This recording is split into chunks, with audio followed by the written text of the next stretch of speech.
Oh, pardon me. Welcome, everyone. We are live. It is another edition of Deconversion Stories today. I am chatting with my friend Christian J. Watkins, as you can see, because his name is right there. And if you don't know who he is, he does have a YouTube channel, which I thought I was subscribed to and ended up subscribing to today because I'm an idiot. But anyway,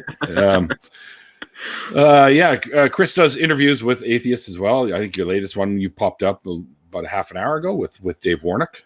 Correct. Yeah, I've had on my show as well. He's a great guy. Poor guy's trapped at home now with all the COVID shit going on, but because he wants to get out there and do his stuff, right? So poor guy. But anyway, Christian, what I do here is I talk to people about their journeys away from their previous belief systems and whatever they were. So why don't you kind of take us back to the early days of when you were actually a believer and when you noticed those dominoes starting to fall. You started saying to yourself, I don't know about this anymore. And you started questioning and looking into things and obviously found your way out of it. And take us on that journey. Well, thanks for having me on. I've been, very excited, looking forward to this for the longest time. We first scheduled this a while back, and there is no video that exists of my deconversion story. So this will be the first and probably the only that I'll ever do, hopefully, because this is quite a long story and it takes a lot of precision to go into. But I would say that my first interaction with religion or faith was through my family. My family raised me Christian, Bible-believing Christian. What is in the Bible is literally true, and all those sorts of things. Kind of a fantastic mixture of creationism and just total garbage. And I believed that for the longest time. Didn't really question it. It wasn't until I got to high school that I started thinking, is it important that my beliefs are true, or is it just important that my beliefs are useful or that they provide me comfort? Right. And I started asking those questions shortly after my best friend, Riley Allred, had deconverted. And now he's in the army right now. But his impact on me is still long lasting. And after I started questioning and moving on from those sorts of things, it all kind of started tumbling down from there. There's obviously more specifics, but that's a general overview of how I got from kind of fundamentalist creationist Christian to the person you see in front of you today. Right on. There's got to be more to it than that, though, man. Oh, of course. I was gonna, kind of let you insert yourself somewhere in that story and see if there's anything you want to hear more about. But all right, I'll be that guy that was on the street corner that one time that was talking in your ear. It's all bullshit. No, I'm just kidding. That's where I inserted myself in there. Okay, no, basically, the questions that I ask people is, how did it affect your friends, your family, like that kind of thing? Did you get what's the word, ostracized by them or something like that? Like anything like that? Like take us, like when you were first finding your way out, what were some of the first things that you figured didn't mesh with your previous beliefs and you started sort of becoming someone else after that? You know what I mean? Yeah, well, I had actually explored philosophy and epistemology before I even considered deconverting. And that was because I was part of our debate team. I ended up being the captain of our debate team. And I was competitive at the national level for both debate and forensics, both competitive speaking competitions. And one thing that I realized is that I wasn't applying the same intellectual rigor to my religion as I was to my debate topics. And once I started investigating my religion like I would a debate topic, it fell apart very quickly, like extraordinarily quickly. And one of the things that didn't mesh well was the concept of faith, the concept of privileging a lack of understanding and just leaving it in the hands of God over actual investigation, empiricism, rationalism, anything like that, actually having good reasons. And once I realized that those good reasons didn't exist, I couldn't be reconvinced that God existed. And here I am today, sitting in front of you, unconvinced that a God exists. Excellent. Yeah, me too. I'm pretty much unconvinced. Okay. I'm pretty much unconvinced that none of them exist. So the name gave it away a little bit, but I'm glad we clarified.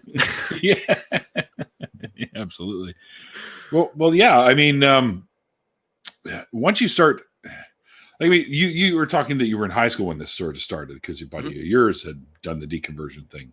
Did you go to college afterwards? I am 18, so I'm going to college in I thought you were like a couple years older than that. My bad. Yeah, people usually say that. Yeah, but no, I'm class of 2020. So. Oh yeah! Wow. Well, hey, congrats for graduating during this weird year. Yeah. It was really interesting actually when we finally left our school, and we shut down kind of at the beginning. It didn't take us too long to finally shut down our school, but one interesting thing is I left school with almost none of the friends that I had before, because I spent the entire days arguing with them about my deconversion and my new political views and stuff like that. So Right. all of the conservative friends that I had, and I was the leader or the kind of catalyst for a lot of these conservative thoughts at our school. And once I left, a lot of those dominoes went away, and a lot of people who would have looked to me for thought advice started coming up with some crazy stuff on their own. Right. And so I had a contingency of my old friends who were conservative Christians who every day at lunch would spend the entirety of the lunch period trying to reconvert me. And that happened for about 2 months until school finally shut down. And those people, either I have limited interactions with them or haven't talked to them since. A couple of them actually watch my videos still to this day, hoping that I'll make a fatal mistake and reconvert to Christianity. But yeah, like that'll happen. Yeah. I think I do know. I had a gal on my show. This is going back a couple of years now, I think. Mm-hmm. Her name was Sassy Atheist, and she was fresh out of the whole just deconverted. But about a year later, I guess, I don't know what it was that brought it on, but she went back to her beliefs. And that's rare. I think if you find your way out of a religious belief like Christianity or Judaism or whatever, I think once you get past a certain point, it's tough, I would think, that you would go back. Because it's like you've looked on the other side of the curtain and you've seen the wizard pulling all the strings for the big fucking head, mm-hmm. Like in Wizard of Oz. And once you've seen that, for me, it would be hard to go back. Yeah, well, there was at the beginning a sense of wishy-washiness that I was feeling, kind of when I had just freshly deconverted. But once I had really investigated the apologetics in favor of Christianity, and once I had, really combed over the Bible and actually done the legwork to actually have a justification, I realized that, while there are things I miss about my church community, I don't miss the religion. I don't miss God. I just miss some of the social interactions, which I'm getting as an atheist now. So we have our own way of doing it, right? Of course. So there's nothing I really miss specifically, or that I would be holding on to from religion that I think would ever prompt me to have a drop of the hat a reconversion of sorts. Well, there's that Pascal's wager, so. I don't ever convince anybody, to be honest. I actually, one interesting part is I used to argue apologetics for Christianity, and one of my favorite arguments was softcore presuppositionalism. I used to argue softcore. Yeah, I wasn't Sounds like risque. I wasn't like super hardcore precept, but I was like, the foundation of all knowledge is God, and without God, knowledge is impossible to attain. And I would do those sorts of things. Yeah. And obviously arguing those arguments has made it a lot easier to deal with those sorts of arguments now as an atheist. But I just remember talking to my friends and being like I was like the person they would say, I don't believe God exists. And I would say belief is part of knowledge, or knowledge is part of belief. And therefore, basis in God, you can't even lack belief in God without grounding it in my God. Like those sorts of, ridiculous arguments. But I thought they were fantastic. And I would, parade them around along with, the teleological argument and things like that. And I thought I was great at it. But now I see that I was perhaps just wildly ignorant on those points. But just repeating what my pastor said. But. Right. Sure. Apparently, I use a template that I put in for all of my videos, and I just change a few things. And stuff like that. And apparently I left Steve's name in there instead of your name for where you can find Steve. Well, I think isn't his name Christian? So yeah, I'll grab the last one or whatever, the one that pops up first. Oh, and I'll copy and paste most of it and then edit out all the new stuff that I want to add to it, right? So because Kristen would catch that. Yeah. And I just fixed it. So yeah, Kristen's all over that kind of shit. So yeah, I fixed it. So there you go. Oh, hey, there you go. Mufasa. Yes. Admire Katie, your persistence. hello. Katie's awesome. Yes, I agree. I think most of the people that come and hang out with us are pretty damn good, fine, upstanding citizens. I would agree. Members of the human race. Yes, indeed. Also, I just kind of thought of this. So this is kind of a fun story that I like to tell when I'm talking about my time in high school. Is I was one time at a debate meet, and I was making a case inside of a debate round that the opponent had not provided sufficient reasoning to conclude that something was true. Right.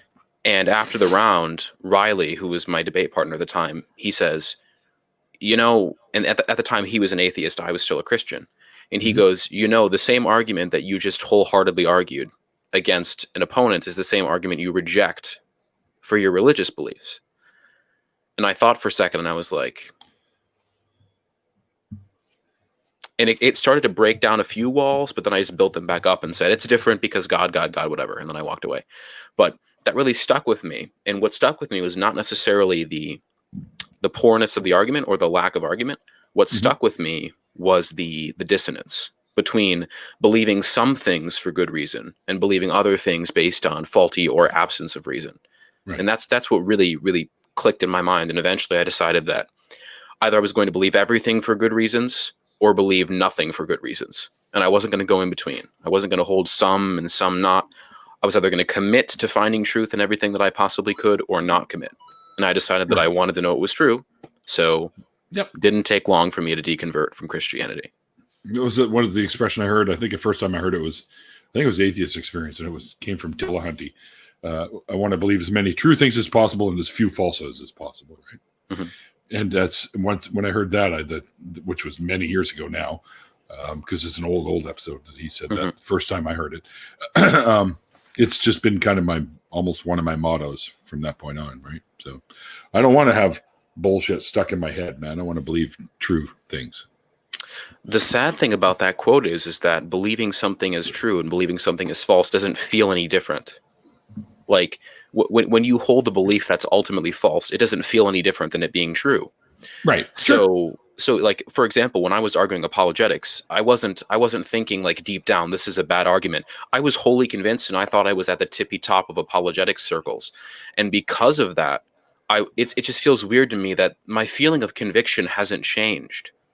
I'm still, just as confident as I was when I was a Christian, but I've just learned to be more humble. For different reasons now. Yeah. Of course, yeah.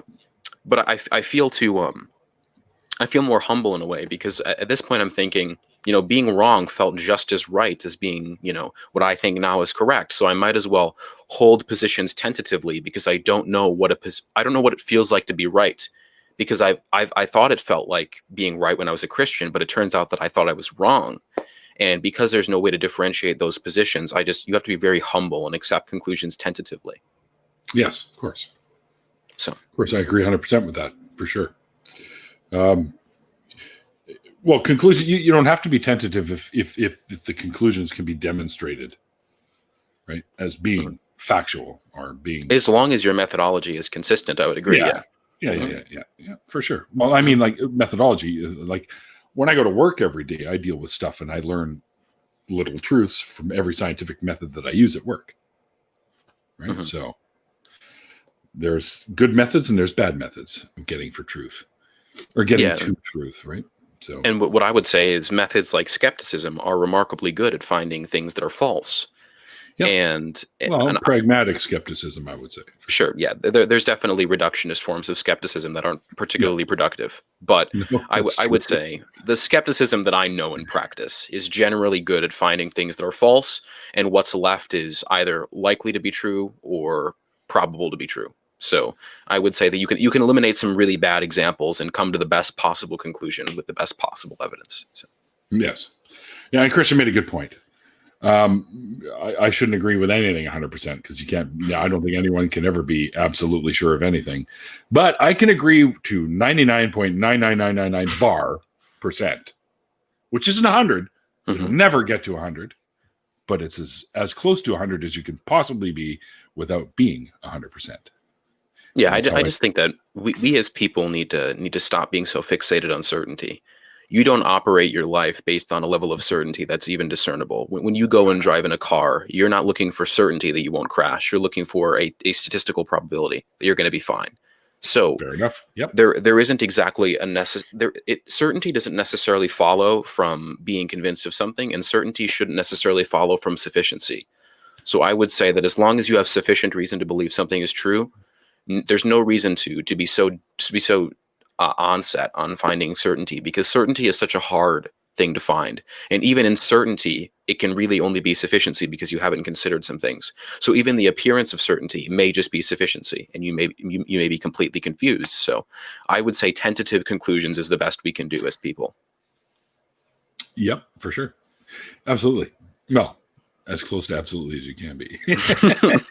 I was waiting for you to agree with me, and then add the little asterisk at the end. Yeah. Well, I mean, saying something like absolutely is just a figure of speech anyway. So and most people don't get too worked up about something like that.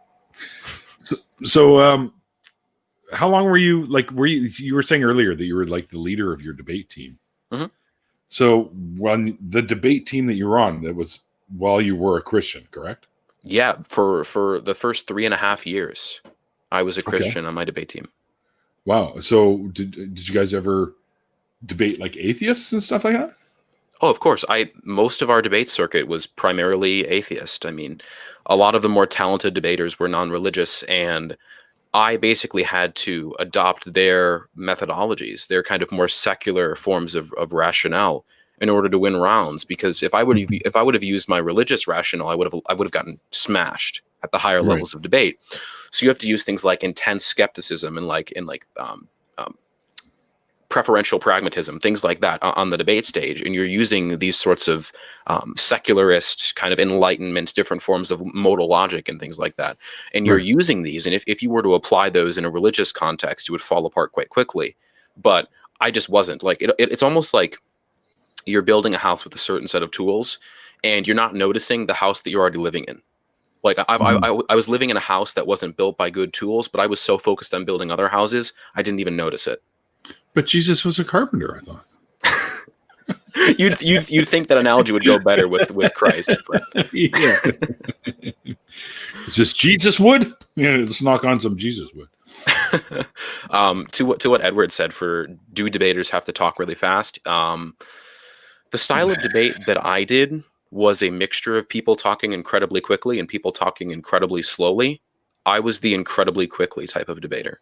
So there's still times where I'm going too quickly in conversations, and I have to slow down because not every conversation is a debate, and I don't have to talk 50 miles a minute every single time that I go on a show. But sometimes I slip into it on occasion, but I try to keep a fairly good pace. Yeah, you have a good pace too. You're chatting, so I mean, I can understand how talking quickly in a debate can be maybe somewhat advantageous. Yeah, basically in debate you have a hard time limit, and we were given at most 4 minutes to respond to certain points, and if you can't succinctly take your points and bring them in 4 minutes, you were screwed. So what I would do is I would take a lot of thoughts and make them concise, and then read them incredibly quickly in hopes that the judge would understand what I'm saying, but my opponent wouldn't have enough time to respond. And it was like a tactic that I would use. But now when I'm in debates, I try to be very slow on purpose, because if I go quickly, I'll start making mistakes and errors that I don't want to make. And going slowly to me is the best way it kind of overcorrects for some errors. Okay. And the more time that I spend doing debates outside of my circuit that I used to do it in, the more comfortable I get with going a little slower. But I want to see Christian in a debate.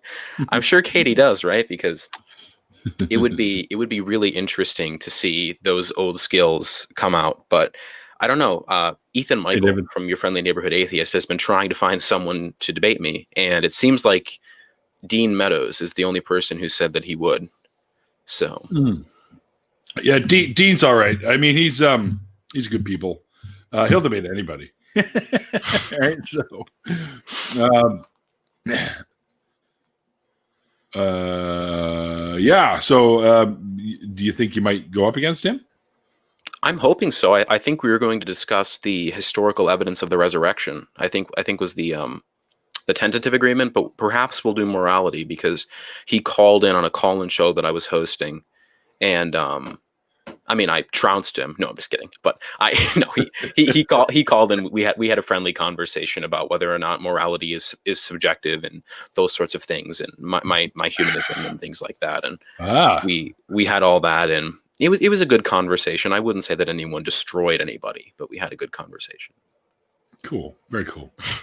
Having a decent conversation can sometimes be much better than trying to beat somebody, right? Of course, yeah. Everyone's kind of wondering. They're saying how Einstein's peeking through the middle between us there, right? This is actually what you guys are seeing here. I thought, hey, why don't I use this? This is actually my desktop background that you're seeing in the background here. Okay. It's the Last Supper picture with scientists like Marie Curie. That's awesome.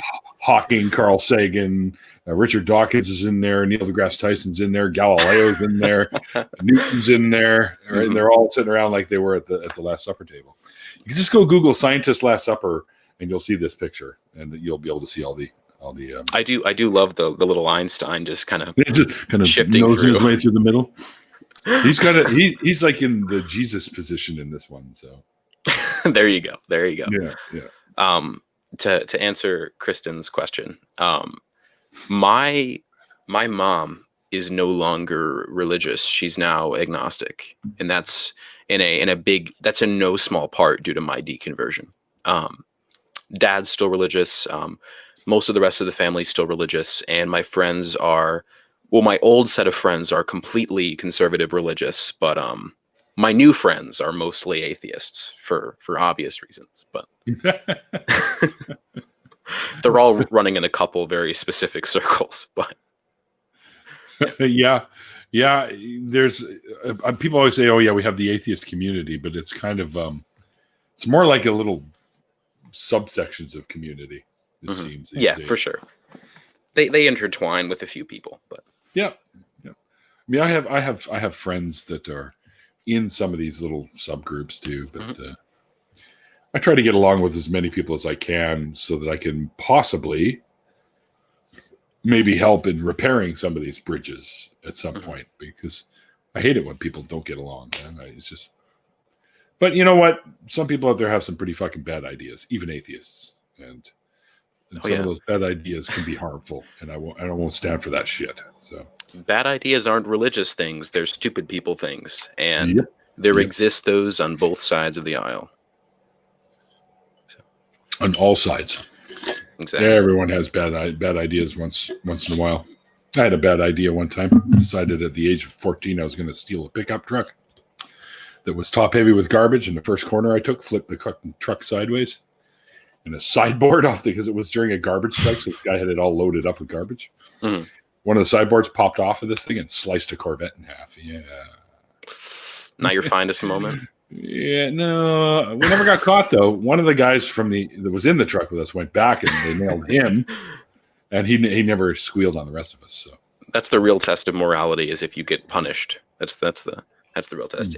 If no one catches you, then it's right. So it's okay. It was perfectly fine. I never stole another vehicle in my life, though. I was a bad kid. So I probably shouldn't give advice jokingly. My joking voice sounds the exact same as all my other voice. So there's like no difference in cadence. So it's there's people are going to find this interview like a year from now and be like, Christian advocated for doing things as long as you don't get caught, which is what I said. But yeah.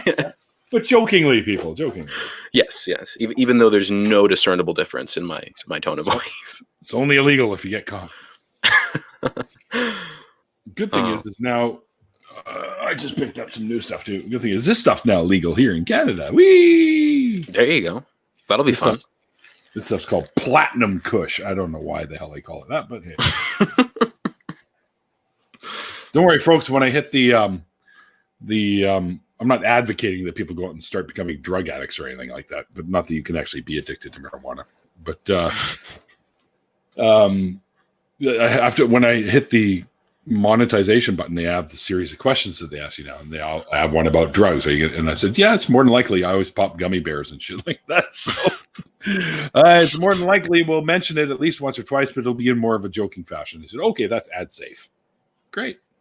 And then every time, it seems like the very next day when I get all the green dollar signs there, they turn to yellow the next day. So only limited ads can go up there, right? So there you go. Usually stuff like snacks and potato chips and for all the stoners. I'm trying to think of different parts of my deconversion story that are interesting. Well, did you ever have any of your friends trying to rein you back in or anything like that? Oh, of course. I mean, I won't name specific names, but there's two particular individuals who every day would spend all of the classes we had together saying things like, or I would say like, I would be eating like a snack and I'd be like, man, this is good. And they'd be like, what does good even mean in an atheist worldview? Means it's good. and that's what I would say. I would be like, first of all, that I enjoy it. The second they say in an atheist worldview, stop them right there. Yes. It's not a worldview. It can play into a worldview, but it's not a worldview. It merely addresses one fucking subject. That's it. Yeah, I would tell them, I would say, why can't I just enjoy, why can't I just enjoy my bag of chips without you trying to explain to me how, absent a God, I can't enjoy salt, or I can't enjoy, right? Sea salt and vinegar chips. Right? Like, fuck that. My grip, you can have it. Yeah, I would say that was really fun. I get the big bag. Or I had to buy it. It said party right on it. I'm all about parties. One interesting kind of thing is we all took AP Government and Politics together. And we would always have political conversations. And one thing that I would always say is, or I would say something along the lines of, it's wrong to sexually assault a child. And they would go, is it really wrong though? Yeah, it's fucking wrong. And I was like, yes. Are you saying that it's not? And they'd go, I just don't know how you get to that in a world absent an all good, all knowing, all powerful creator. And I'm like, dude, this is awful. Like I would sit there in class and I'd try to get at a point, and every single time they go to the same script. They absolutely cannot help themselves. It's like a wind up robot. They just wind it up and then go, atheists cannot have morality as they walk down the street, and they, freak out when you make value statements without justifying it epistemically. And I was like, I don't associate with them anymore, but good. I couldn't escape. I had like 4 classes with them, so I couldn't really escape it. But no worries. they were dirtbags. You'll have to remind them that nobody has morality. You either behave morally good or you behave like an asshole. I mean, yeah, and you don't have morality. The thing is, every time you would try to have a conversation that was even approaching productivity with these people, they would always, get back to the thing is, when you ask them what their justification for, they'll say it's faith. And then I say, well, why can't I take my moral system on faith? And they'll be like, well, like they'll just basically dismiss it offhand. But hand wave it. Yeah. You have no license to lecture someone about the basis of their moral system when the basis of your moral system is, well, it's like right here. It's in my hands. There's nothing there, right? If you're taking it on faith, then by extension, you're taking it on nothing. You're taking it on the substance of things hoped for, the evidence of things unseen. And what's the evidence? I've never understood that one. The evidence of things unseen. If you can't see it, how do you know there's anything there? Bold of you to assume that the Bible was ever trying to endow logical consistency. The Bible is giving you platitudes that apply to your life in a very, very, very vague way so that pastors can preach them the same verse about different subjects every couple of years. But fair enough. Hey, God equals the square root of -1 says there is no Gog, and I agree. I'm not a big fan of the Gog. Is that my Gog? Tried to make that work. It didn't quite work. I saw that and I wanted to autocorrect it to God, but I feel like I didn't want to put words in God equals the square root of -1's mouth. So we'll stick with Gog. Sure. There we go. So, yeah, I mean, the whole morality thing always, when I hear them trying to, say that we don't have morals, it just cracks me up. Because, are you kidding me? Have you read your book? That's the problem, though, Neil, is that they haven't read the book. My Gog, your Gog.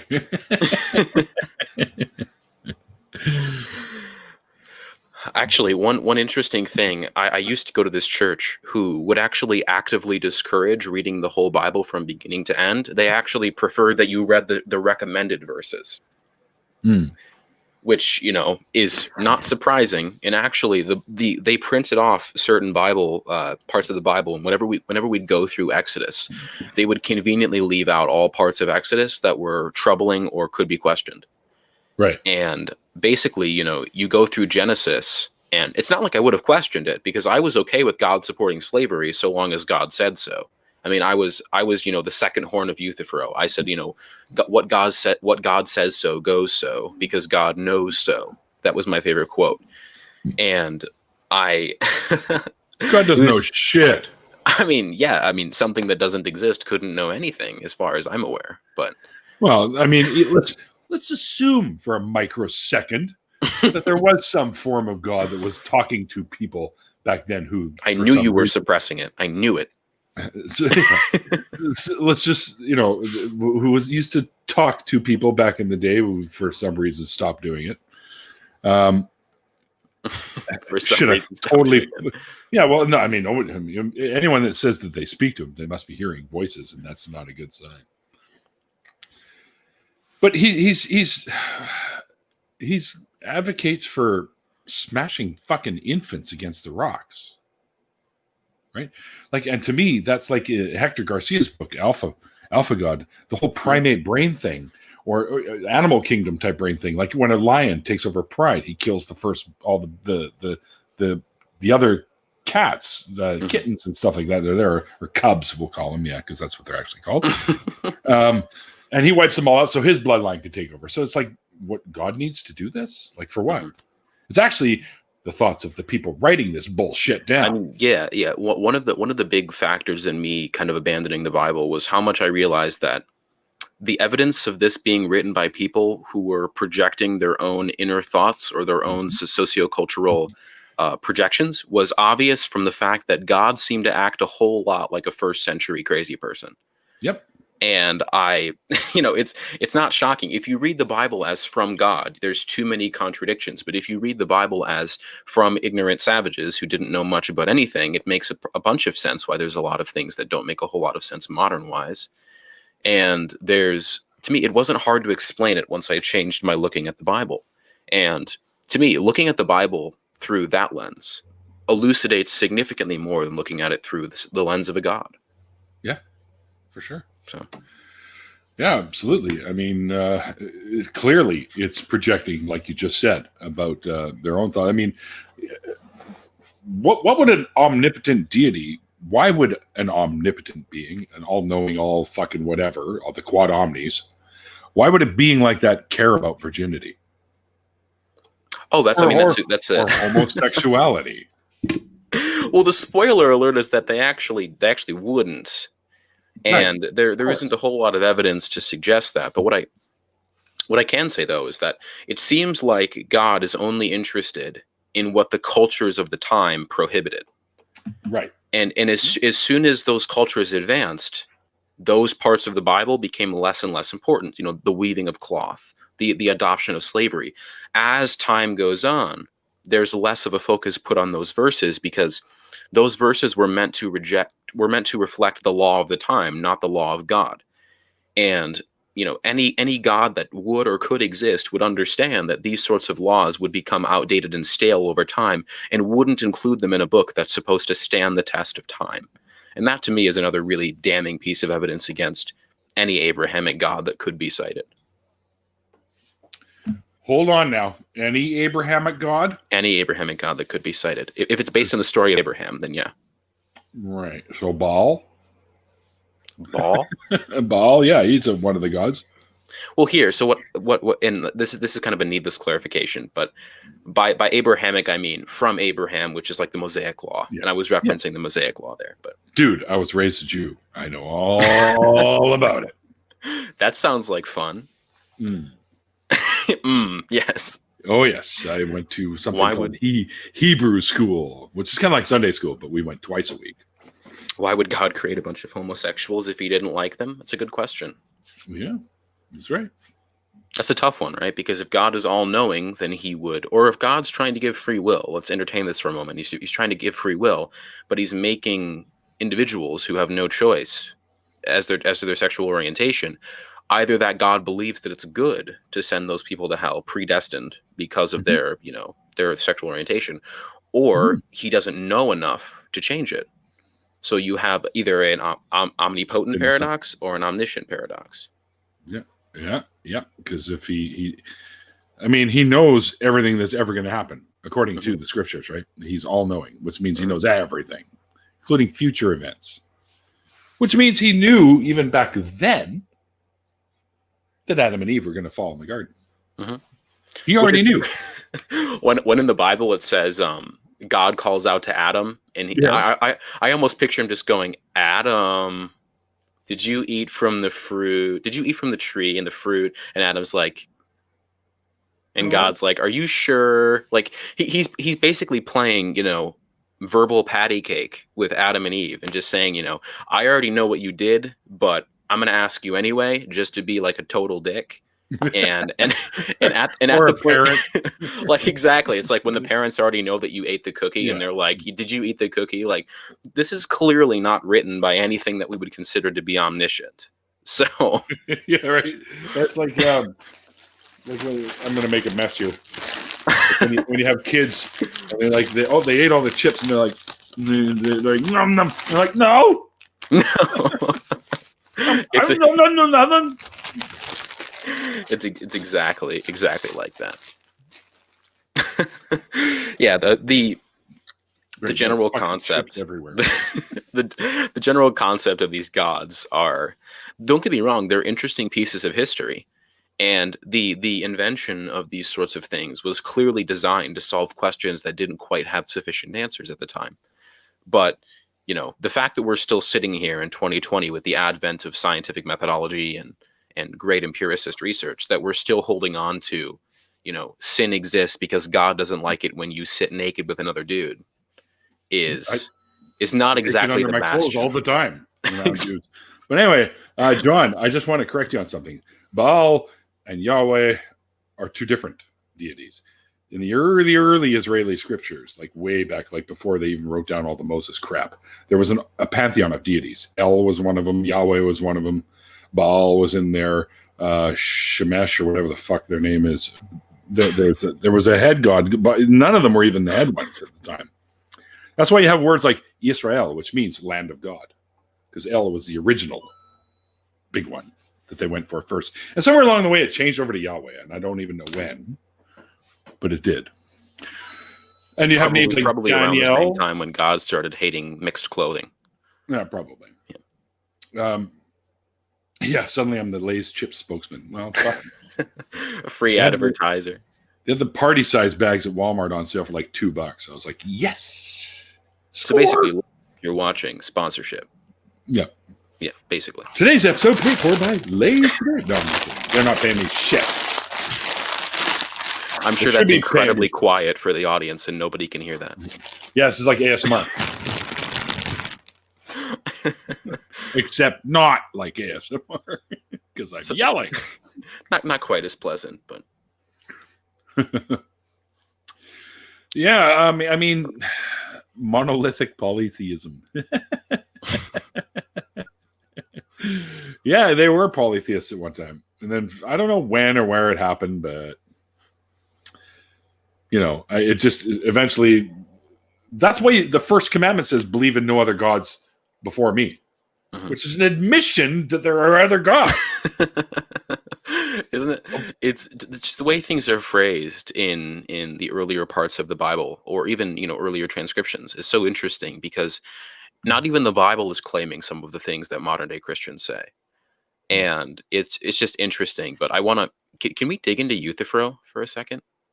Sure. Because Euthyphro is an awesome dilemma, and I think that a lot of people don't take this seriously enough, because a lot of people would like to dismiss it as, theism has found the answer to Euthyphro's dilemma, which basically is something pious because God say so, or does God say so because something is pious?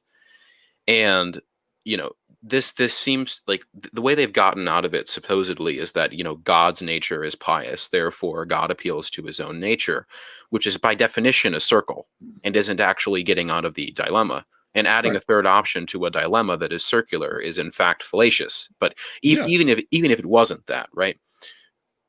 Either like what the Bible's God true said, because it says so in the Bible. exactly, like Same God is pious because it says so in his nature. Like this is not an escaping of the dilemma. It's a pushing back of the dilemma. Is God's nature good because God say so, or is God's nature good because God's nature is appealing to a higher standard of good? And these sorts of questions are not taken seriously enough, and these have been critiqued by some of the best philosophers to ever walk the earth, who have critiqued the idea of an omnibenevolent, omniscient, omnipotent God. And these sorts of critiques shouldn't be discounted. I think Euthyphro is still a very, very effective, and it's very effective in its refutation of the idea of a moral basis inside of an objective standard that comes from necessary subjectivity. And I think it's a really awesome critique. I think more people should use it. Yes, I agree. Absolutely, for sure. And John, you thought they were the same root in Canaanite mythology? Yes, absolutely. Neil's got to give you a history lesson. Here we go. Well, I remember I was raised as a Jew, so I knew I was all about this shit. I'll defer to you. You do your thing. Right. So, yes, the Canaanite god pantheon was basically where all of those characters, those deity characters, came from originally. And of course, Zoroastrianism plays into it a little bit. If you're not familiar with what Zoroastrianism is, it's basically I believe one of the first versions of a quasi-monotheistic belief system that there was. And that played into it a little bit. There's all kinds of little factors, especially depending on who was in and around the times conquering the other people. All these little bits and pieces from Babylon and shit like that all played into it as well. So Yahweh ended up winning the race, we'll say. And then he turned into Allah when the fucking Muslims went going. So, it's like different languages pronounce things differently. I don't know. Yeah. But there's if God can be co-opted by humans, doesn't that seem to be evidence that maybe God isn't necessarily powerful enough to keep one strict interpretation of that sort of God? It's just all this stuff frustrates me because I've never seen a theist that hasn't eventually become an atheist who has taken these critiques seriously. Mm-hmm. They dismiss them as below the brow or not really relevant. And these are the critiques that built up and led to my deconversion, because I wasn't trying to reaffirm my faith. I was actually actively trying to find a better way to believe in God. And these critiques are genuinely good, and they shouldn't be discounted just because they're old. No, absolutely. I was thinking of an old joke I remember hearing when Saddam Hussein eventually went to heaven or whatever. Somewhere, like he'd go there. But anyway, he gets out there and he gets into the throne room, and there's God sitting on the throne, and he's like, "Oh, wait, where the hell?" I'm condensing this just to get to the punchline. He goes, "Well, Saddam, how you doing? Welcome up here. You weren't the very nicest guy, so we're going to have to talk a little bit about what you did. Maybe should you be up here? Should I send you to hell?" He goes, "I don't listen to you. I listen to Allah." He goes, "Oh, well, are you thirsty? Can I get you a Coke or anything?" And he's like, "Sure, I'll have a drink. I'll have a Coke, sure." He goes, "Allah, 2 Cokes," right? Sort of thing, right? So one for him, one. But that's kind of the really shitty condensed version. But one interesting thing about the way that religious morality works is the best you can say as a Christian when you watch jihad being taken place, the best you can say is that's wrong because it's the wrong God. It's not actually wrong because the action itself could carry some sort of reprehensibility.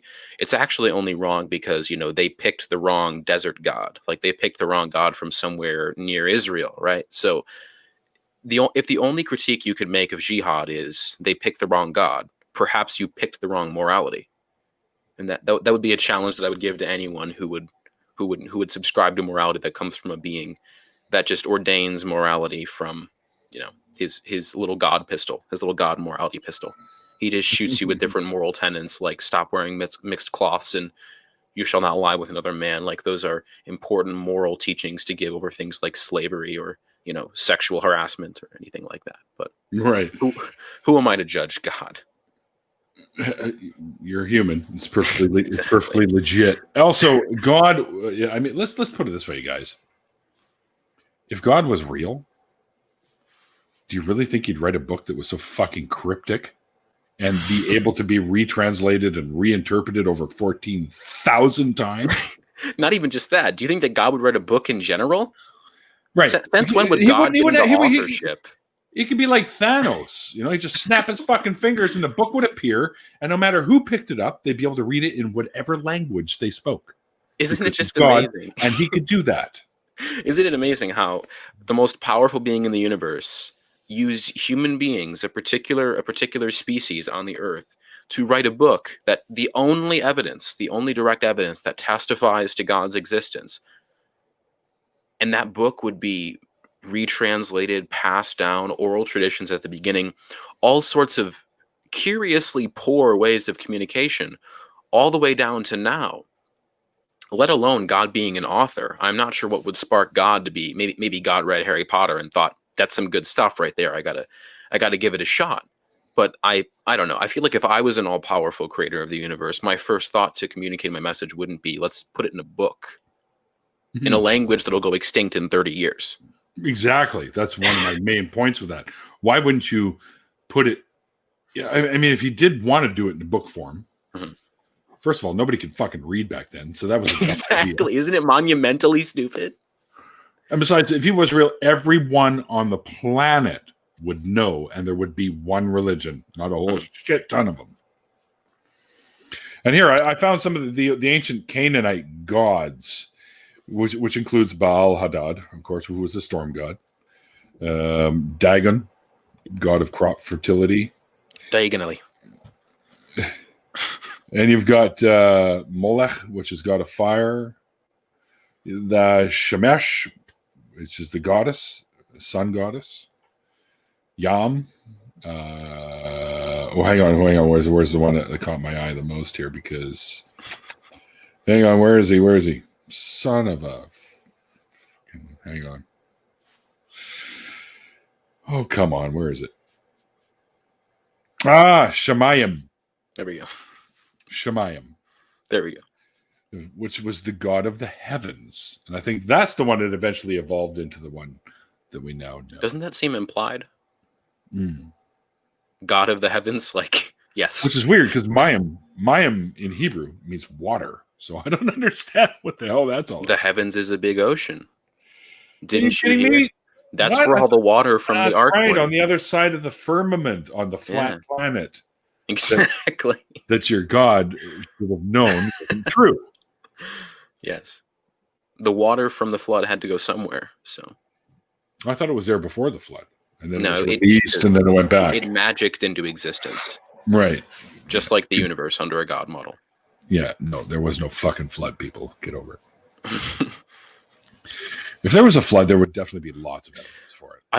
Okay, this is just kind of like a rant, but imagine telling someone that you don't believe something could come from nothing, but also believing that God made the universe out of literally nothing and used magic. Yep. Imagine making that critique seriously to an atheist, but then also holding the tenet that God created the universe and you can't explain how, why, where, when. Yeah. Just imagine that for a moment. I know. I can imagine it. I used to make the argument, but... And Harmonica Man made a very good point, too. If God couldn't be an author because he starts every verse with "and," which is a conjunction. Yeah, conjunction, junction. What's your? You can to me do that on Disney Plus channel has all those now.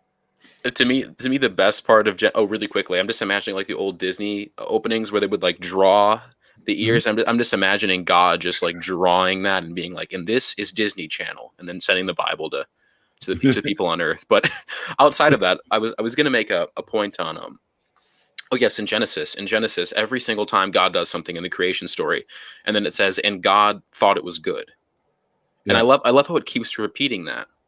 And I just think it's funny because I'm just imagining God, making water and thinking, nice. And then just moving over to animals and stuff like that. Like what God sits there and thinks, it's pretty solid, actually. Like I was worried it wasn't going to be. But now that I've given myself the proper time to perfect creation, that looks pretty solid. Like, I don't know. Yeah. Like, I think I did pretty good. Pat on the back. Like God is all good. Of course it's good because he is good. So why are you reiterating the fact that he thought it was good? Like, of course it is good. Like, I don't know. It's just, it's pedantic, but I find how did he get I just the whole flood thing always fucked me up because how did the sloths get there? It's a good question. Although I don't think sloths existed. Like I don't think sloths were in the region where the Bible was written. So that's probably why. Probably why it didn't occur there. That's a much easier explanation than God magicked a sloth afterwards. Well, he would have had to have because they do exist now, right? And they don't believe in evolution, or some of them. Some theists do believe in evolution, but if you actually understood evolution, you would understand why the God theory gets a little less practical when you accept natural selection and those sorts of things. But yes, and there's the kangaroo one too. There should have been skeletons of kangaroos all the way down, going back to Australia or whatever, right? Mm-hmm. Yeah, and wombats and there's all kinds of questions like why are there still plants? If you flooded the entire planet for that long, no plants would have survived. The problem is you're operating with a model. You're operating with a religious model that literally just says magic. Like they won't actually tell you magic. Like they'll say things like God did it, like God willed it so. But that's actually no different than saying like magic to me is like the absence of an explanation, right? So if you're saying the absence of an explanation is how the plants got back there, just magic. So it's like I guess the plants just poof. This is somebody who showed up after we said this. This is the confirmation of things hoped for and the special plating of things not seen. I love that IQ. Can I steal that? Is that your quote? If that's your quote, I want permission to steal it forever. Well, he did just quote it, so I don't know if he can claim ownership to it. But I'll try. I'll try my best. Funny. Yeah. I'm sure he'll give you a license. That would be awesome because that's for a fee. Monthly fee. Tell you what, we'll make a deal. $10 on my Patreon, and I'll use the quote. Ooh. We'll make a deal. There you go. It only benefits me, but it's fine. Mosquitoes are proof that God is not good. By the way, I don't know if you know this, Harmonica Man, but mosquitoes are the #1 killer in the world. They kill more things than every other species on the planet. Kind of awesome, actually. It's not awesome that things are dying, but it's awesome that there is a tiny bug who is like Hercules destruction level. Yeah, and microbes too. Microbes do a lot of damage to us too. Oh yeah, clearly look at coronavirus, right? But the germ theory of disease, it's just a theory. So I mean, why should we believe it? Right. Of course, yeah. The whole theory thing that always threw me for a loop too. I'm like, really? It's just a theory. You mean like the theory of gravitation? Yeah. We're not talking in like colloquial sense here. This a theory in science is pretty much the highest echelon anything can be. Mm-hmm. Exactly. Right. So, this theory, the theory of not evolution, but gravity. Now, why don't you jump off the building there and see how that pans out for you? I remember when I was explaining to one of my creationist friends the impossibility of the ark and the ridiculousness of the claims. And I said the entire thing, like, how are predators and prey on the same ark and not eating each other? Like Noah couldn't possibly have stopped this from happening for a whole year. How do they get enough food? How do you stop the termites from chewing on the ark? Exactly, right.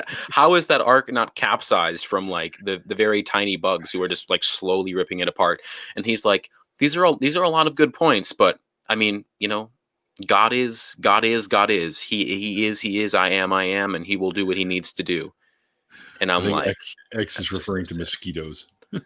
They're the dominant species of the planet, according to Lilo and Stitch. Actually, I used to do a fantastic Stitch, but I can't do it anymore. It's so sad. I used to too. Actually, they're literally the dominant species on this world are microbes. There are literally trillions upon trillions of different species of microbes. Mm-hmm. You literally have millions of them living on you. Well, I don't know. If that's the definition, that's cool. I was just curious if there was an actual definition of dominant species. I'd say we're the dominant species. Oh yeah, we're fantastic with our thumbs that give us so much new things to do. It's all about push that button when you blow shit up. Oh yeah, because every other animal would be so much harder to push a button if you couldn't do this. So. Yeah, have you seen Ren and Stimpy? You want to push the shiny red button. Oh. I've seen that joke, Katie. That's a funny joke. It's also, I had one Christian accidentally take it seriously and think that's a good point. Maybe they did eat the dead bodies of the people who had died, and I was like, wow. Can someone say indoctrination? Yep, that's right. You couldn't eat anything without those microbes either. Like literally, you have multi-species living in your gut that do all that stuff. Also, there's no refrigeration, so how did it? Never mind. It's obvious. It's obviously fake. Like. There's a species of microbe that lives in your eyebrows. By the way, people, this one's a good one. They live in your eyebrows. They do not poop. So don't worry about them pooping in your eyebrows. Mm-hmm. But the thing is, when they die, which is usually in about a week, all the poop comes out because they've been eating. So they die and they disintegrate and all the poop comes out. So every night when I learned that, I have a little fucking comb that I use to comb out my eyebrows. Mm-hmm. Just to get rid of the little bug poop that's in there. There you go. You literally have probably 1 million species crawling around on your face at this very moment. Did you see Kristen's comment? Did you see Kristen's comment up there? Make it have 8 legs, that one? Seems excessive. And 8 eyes? You need to calm down. Give it a butt rope. Butt rope. I love spiders, man. Spiders are awesome. The last one that I used to raise tarantulas back in the day. Really? Yeah, I had a Goliath bird eater, big fucking spider. I had a Chilean rose hair. I had a Mexican redleg. I had about 5 pink toes, which are beautiful. They're velvet black, and on the tips they've been bred so much now that the pink is faded on their toes. But originally, when you caught them wild caught, they had bright pink, like neon pink tips on the ends of their feet. And they were communal. So I had a big ass, like 50-gallon tank where there were 5 of them in there. And they built little webscapes that looked like little spider apartments. And you could see them living in there. It was great. And eventually I used to sell the offspring to my buddy who lived on the island, who wrangled insects and spiders and shit for movies here in Vancouver. So I got rid of all those. Well, they all eventually passed away, as things do. And I started collecting jumping spiders, but the larger species, like the bright red ones and the blue ones and the really neat pattern ones, like the peacock one. I had a peacock spider, which is beautiful. They lift their back ends up so they look like a peacock tail. Really? Yeah, they're amazing. Are all of those different kinds of animals? I can't help but pick on Kent Hovind. It's just there you go. Brain bug. I forgot he was in the chat. He knows all about my passion for spiders. Avicularia. Yes, with their flamingo shoes. Flamingo shoes. I never looked at it that way, Brain bug. That's awesome. By the way, you're killing Katie and Kristen with this, by the way. They'll be fine. Don't make me break out my little spider props, guys. Do it. Yeah, jumping spiders are actually, they have the best eyesight out of all the spiders in the world. They have big ass eyes, right? And like Lucas. You ever go Google Lucas or YouTube Lucas because he's cute as fuck. My roommate hates spiders. He's even got a Lucas cup with the little Lucas on it. He's a jumping spider. Sorry, go ahead. No, I was just gonna ask. Is the after party open to anyone? Of course. Awesome. That was a segue into you plugging the after party. Oh, I like this guy. I was trying to throw you a bone, but no, it's less of a bone. I do have. We're going to go a little over the hour because I do have another question. What is your relationship like now with your family? Now that you're an atheist and all that, is there problems, or are you guys all pretty much cool about it all? My family is see no evil, speak no evil. We don't talk about religion. Okay. So okay. It was much easier for me. They know that I do this atheist activism stuff, and they either they care and won't tell me, or don't care. And either way, there's no way to differentiate them. So well, they're not going to dissuade you from doing it. That's for sure. Of So course, they probably realize that, right? So they let you do you. I'm stubborn as hell, so of course, yeah. Turn the other fucking cheek. Oh, now I got that Moral Oral song going through my head. Turn the other cheek. Turn the other cheek. Well, yeah. So basically, yeah, we are going to do an after party. Subscribe to Lucas the Spider. See, best name. She's not so skittish when it comes. And if I wanted to catch that after party, what channel would I have to subscribe to get the notification? Shit, you're asking me the hard questions. I got to look this up. I've taken over the interview. This is my interview now. Kristen is asking me hard questions, people. I would say you should subscribe to that. Now, he's kind of a dick, though. That 604 is a dickhead. Go subscribe to his channel. And if you haven't already, why the fuck haven't you? And if you hit the little bell, the little bell like the ones you ring when you want Jeeves to come and bring you some tea. Hit that little bell and you'll more than likely get notifications, but they don't always fucking work that well. Yay! Wonder Lady likes Lucas too. Lucas is great. Hey, Zhao, what's going on? What the heck? After party again? Yeah, of course we do after parties. You're late, my friend. You're late. Late for the interview. He's in China, so it's total different time zone over there, right? It's I imagine. The opposite of what we are. Yippee church. Yeah, Moral Oral was great. That's such a good show.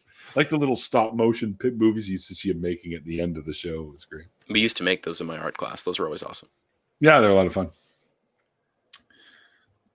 Good evening, Pasta Mike. Wow, everyone's showing up today. Look at that. Wow. Christian, you drew quite the crowd. What's going on, man? No, I don't think it's that. No, I think it's that. Because it fucking ain't me. I'm just a big idiot stick. I think I stole Katie and Kristen, unless they're here normally, in which case I didn't actually steal them. But they do pop in from time to time. Usually Kristen's in bed by now, but people are here on accident for me. It's okay. Yeah, Zhao, everyone's a fucking mod here. I was like, there was a time when I was like Oprah with the wrenches. You get a wrench. You get a wrench. You get a wrench. And I'll give one to Zhao too, but I had Zhao on my show a little while back, and he's got his channel going now. So, guys, you should go over there and check out Zhao's channel. He talks about interesting shit, man. It's very good stuff. So, see, I have to pull it up on here, and then when I see Zhao's name, I tap on Zhao's name, add moderator. Yay! There you go.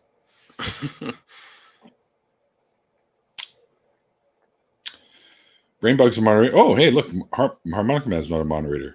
You are now. I didn't make Oz a moderator. Well, that's dumb. You are now. Wait, Oz is here? I like Oz. Oz is awesome. Oz is. Oh boy, he's got you tricked.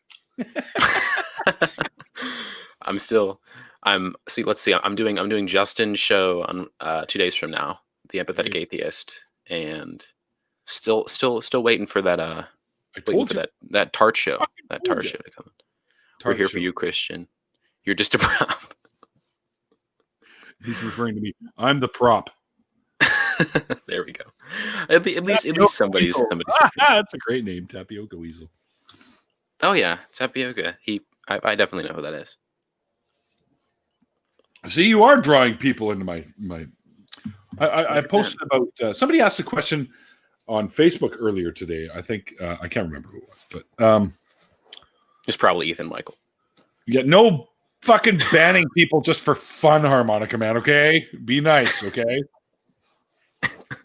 Anyway, and they had the question, do you think you've ever helped people deconvert? Like, or said things that help people deconvert? And I said, well, I don't know if I've said things that have helped people deconvert, but I get emails. Actually, I probably get a couple a week now of people that have seen my channel and watched it. They never seem to be in the live chat, but they watch it after the fact. And they say, your channel has, like, listening to you talk to people about their journeys away, it struck so many chords with me, and I'm now considering giving up my beliefs. So your show has helped me find my way out of this, which is really cool. And I think that, I guess when I first started doing this, I had no idea the effect it was going to have. I didn't know if it would be popular, if people were even going to like my ugly ass mug sitting here on the screen. But eventually it started taking off, and more and more people were getting into it. And I thought, oh, this is pretty cool. I have to echo that, because I'm still shocked that anybody watches any of my content. So it's still an absolute shock, and I don't get it, but people have just told me to just roll with it. So I'm just rolling with it. Do it, man. Your interviews are really good. Like, I just watched the one while I was out having the smokes I was telling you about earlier. I'll give you the link in a few minutes. I was watching your interview with Dave Warnick, and it was really, really good. And I was crying for Dave, right? Because I was like, poor guy can't do anything, and he's supposed to be living out loud right now, right? Yeah, that was tough. I was having a hard time keeping the emotions in during the time when he was talking about, the already shortened time span going through this quarantine. That's just tough. Yeah, especially for a guy who really wants to be out there, making the most out of the time that he has left. Anyway, well, I guess I can take GeoSam off of here now. We'll just leave him up there in the corner. We're here for Christian. I'm just a prop. Just a friendly reminder. Yeah. Friendly neighborhood GeoSam. Friendly neighborhood GeoSam. Hey, it works. Yes, and Brainbug says that he often pops in because he knows that ultimately I'll start talking about bugs one way or another, and he pops in and puts all the classification names and shit in the chat. Because I know some, but I don't have the knowledge that Brainbug has, because he's a brain bug. He knows all that stuff. Anyways, dude, thank you for hanging out with me and chatting with me. It's been awesome, Christian. It's been great getting to know you. You kind of popped into one of my after parties the other day, and then fucking you disappeared like Houdini. I did. Poof, just like it was a disappearing act. I thought maybe the aliens got you and zapped you up there. And I flash reconverted to Christianity. Yeah. Oh, the skies opened up, beams rose up. Yeah, angels. Now that's a resurrection I can believe in. Anyways, but yeah, again, thank you, man, for joining me. And thanks to all my wonderful peeps in the chat for hanging out. I love you guys. It's always great to see you pop in there. And then I get special guests that pop in every once in a while, like Zhao and Oz that pop in. These are fine folks that I've had on the channel already. There will be more coming up. I'll give you guys a little bit of a heads up of who's going to be on the channel in the next little while. Well, I'm hoping, I haven't spoken to him about it yet, but Wednesday I'm speaking to Dr. Josh, who's the Hammurabi channel. You guys might be familiar with. Teresa Duplessis, who's going to be speaking on behalf of her entire family, who basically deconverted all around the same time. They all went through together, which is amazing. And my friend Dominic, who's a fisherman, so we'll be talking a little bit about fishing, because I like to fish too. That's on the Monday, the August 17th. Ashley Gouch, who's a polytheist. I do occasionally have polytheists on the show. She was graceful enough to have me on her Building Bridges channel with Jen Aldrich. It was one polytheist, one atheist talking to me about building bridges between our two communities, because we have a lot more in common than you people might think. The only difference is they believe in gods. We don't, but we have a lot more in common than you think. Yeah, Dr. Josh is amazing. But if you guys are not familiar with what's been going on with Dr. Josh, they were pregnant and they lost the baby. So they're going through a bit of a tumultuous time right now. So I'm going to reiterate or reaffirm if he wants to come on. If not, we will reschedule. Okay. And then that'll give me some time to go. And my mom has just moved, and I had to show her how to use her TV yesterday. And I had to start putting her phone numbers into her cell phone because she has no idea how to do this stuff. My sister wouldn't do it. So I don't have the patience for this. I'm like, oh, you think I do? Like, what are you talking about? Okay. Aliyah Kai. Yes. Aliyah Kai will be on the 19th of August, which is a Wednesday at 4 p.m., of course. And Firebrand Atheist will be joining me Saturday, August 22nd at 6 p.m. Alexis, who's also known as Trans Atheist on Twitter, will be August 24th. Michael Lynn, who doesn't have a Twitter account, I don't think. I have it marked here. I have to go email to speak back and forth. And, of course, Jesus Mike, who Oz might know. J Mike. Yeah. J Mike will be joining me on Saturday, August 29th. David Oliverio, who's also known as the Preaching Humanist, one of the ACA shows, will be joining me on Monday, August 31st. I don't have anyone for September 2nd yet. Hint, hint, people that haven't been on my show yet. Then I've got Fiona Branker. I've got Amy B. Hogan coming on, Nick Suter. No Illusions on the September 12th. Damn, you're scheduling, Neil. Yeah. Oh, yeah. Jessica, who doesn't have a Twitter also. Now, Jessica's a special case, another special case, because she's still a Christian, but she's sliding. And she wants Maybe to by then she'll already be there. Well, we never know. And, of course, I don't have anyone for September 14th and September 21st. Hint, hint. People, also Ian Harris, who's an atheist comedian, who you've probably seen if you watch Laughing in Disbelief with my friend Andy. Andy has Ian on quite often. I've got Dragons and Genesis coming on the 26th of September. Michael Wiseman on the 28th of September. Babe, that's right, Yvette, the Babe, has agreed to come on for October 3rd, which is a Saturday, so we'll be drinking.